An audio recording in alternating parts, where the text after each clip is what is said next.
और बड़ी खबर आपको बता दें, डिजिटल स्वास्थ्य मिशन होगा आज लॉन्च। सुबह 11 बजे लॉन्च करेंगे प्रधानमंत्री नरेंद्र मोदी। पूरे देश में यूनिक हेल्थ कार्ड होगा, यानी कि जिस तरीके से आपके पास आधार कार्ड है उस तरीके से आपके पास एक यूनिक हेल्थ कार्ड भी होगा। देश के हर नागरिक के पास ये यूनिक हेल्थ कार्ड होगा, जिसके जरिए वो स्वास्थ्य सुविधाओं का फायदा उठा सकते हैं। देखिए इस रिपोर्ट के जरिए पूरी खबर।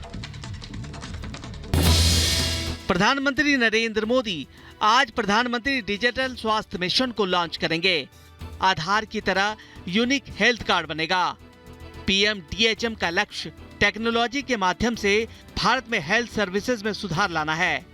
हेल्थ केयर डाटा के बेहतर एक्सेस से ये संभव हो पाएगा। इसका उद्देश्य हेल्थ आईडी, डॉक्टरों और स्वास्थ्य सुविधाओं के लिए विशिष्ट पहचानकर्ता, पर्सनल हेल्थ रिकॉर्ड, टेलीमेडिसिन और ई फार्मेसी के साथ एक नेशनल डिजिटल हेल्थ इंफ्रास्ट्रक्चर का निर्माण करना है। इस स्कीम के साथ नेशनल डिजिटल हेल्थ इकोसिस्टम बनाया जाएगा।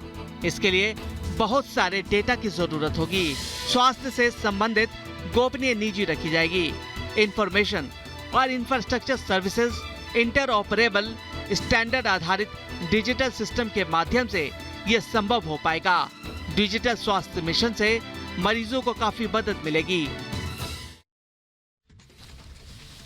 प्रधानमंत्री मोदी ने सेंट्रल विस्टा प्रोजेक्ट का जायजा लिया। प्रधानमंत्री ने संसद भवन के निर्माण कार्य का जायजा लेने के लिए पहुंचे और करीब 1 घंटे तक प्रोजेक्ट साइट पर ही मौजूद रहे। प्रधानमंत्री मोदी रात 8:45 पर प्रोजेक्ट साइट पर पहुंचे थे। पीएम वहां मजदूरों से उन्होंने सीधा संवाद भी किया, बात भी की और सेंट्रल प्रोजेक्ट किस तरीके से चल रहा है, नए संसद के निर्माण का काम कहां तक पहुंचा, इसका जायजा प्रधानमंत्री नरेंद्र मोदी खुद पहुंचे। देखिए कल ही अमेरिका के दौरे से वापस लौटे और उसके बाद प्रधानमंत्री इस तरीके से जब कंस्ट्रक्शन साइट पर पहुंचे तो ये साफ दिखाता है कि प्रधानमंत्री किस तरीके से हर काम के लिए पूरी तरीके से तैयार है और जरा सी भी थकावट उनके चेहरे पर नजर नहीं आ रही थी।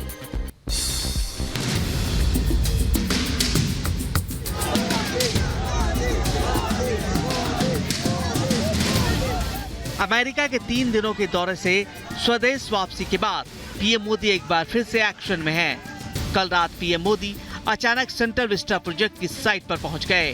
पीएम मोदी ने नए संसद भवन के निर्माण कार्य का जायजा लिया।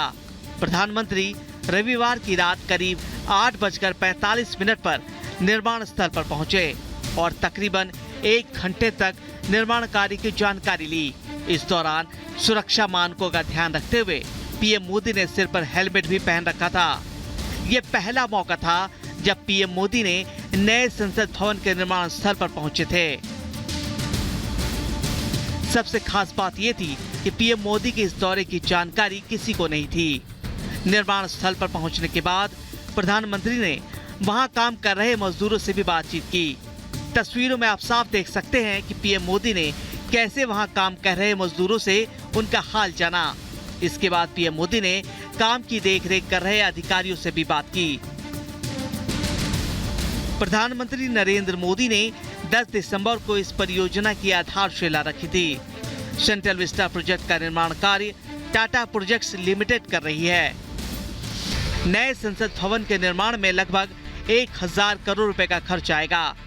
भवन का निर्माण 64,500 वर्ग मीटर के क्षेत्र में होगा और यह पुरानी संसद की तुलना में 17,000 वर्ग मीटर बड़ा होगा। इसमें लोकसभा सदस्यों के लिए 888 सीटें होंगी। इसके अलावा राज्यसभा सदस्यों के लिए 326 से ज्यादा सीटें होंगी। इसमें 1224 सदस्यों के एक साथ बैठने की भी व्यवस्था होगी। इसके अलावा हर एक सदस्य के लिए 400 वर्ग फुट का एक कार्यालय भी एक नई संसद में होगा।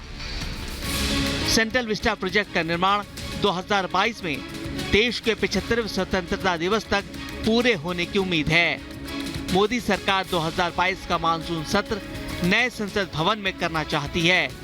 जिस तेजी से सेंट्रल विस्टा प्रोजेक्ट पर काम हो रहा है उससे साफ है कि वो दिन अब दूर नहीं जब देश को उसका नया संसद भवन मिलेगा। पीएम मोदी के इस दौरे से साफ है कि सरकार इस काम में कोई भी कसर नहीं छोड़ना चाहती। Bureau report, Republic Bharat.